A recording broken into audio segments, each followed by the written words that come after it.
কি রড? না, রড সব নিতে হবে।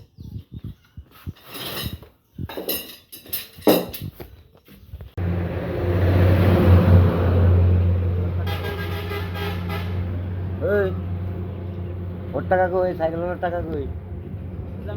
সাইকেলের টাকা কই?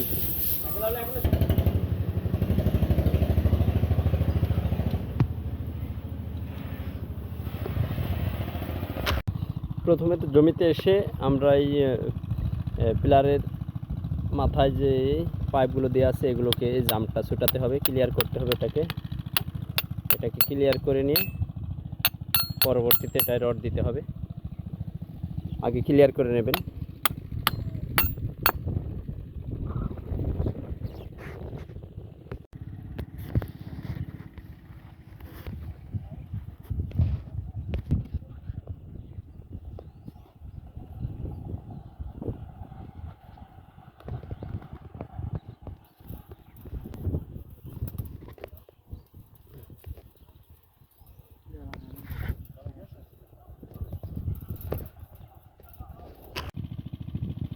আমি পিলারের মাথার জামগুলো ক্লিয়ার করে নিলাম, নিয়ে এই রডগুলো দিয়ে দিলাম ভিতরে। রডগুলো অবশ্য 12 মিলি রড।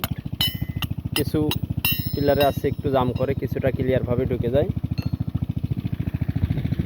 আমরা রডগুলো কেটেছি 19 ইঞ্চি, অনেকে 18 ইঞ্চি 17 ইঞ্চিও কাটে, কেউ 20 ইঞ্চি কাটে। যার যেরকম মাপ সব একই, কিন্তু যে যেরকম বোঝে সেরকম কাটে।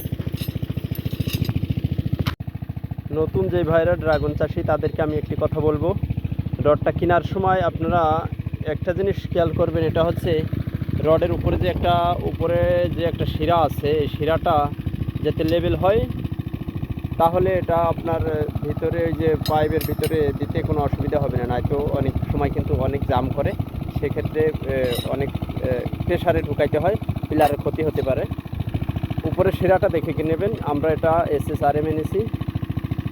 আর আরেক কথা হচ্ছে, অনেক জায়গায় আমি দেখেছি আমরা এটা 12 মিলি রড দিয়েছি, কিন্তু অনেকে দেয় 10 মিলি। আমরা এটা 19 ইঞ্চি কেটেছি, অনেকে 17-18 ইঞ্চিও কাটে, কেউ 20 ইঞ্চি কাটে। যে যেরকম যার মনে চায় সে সেরকম কাটে। এটা দেখে নেবেন।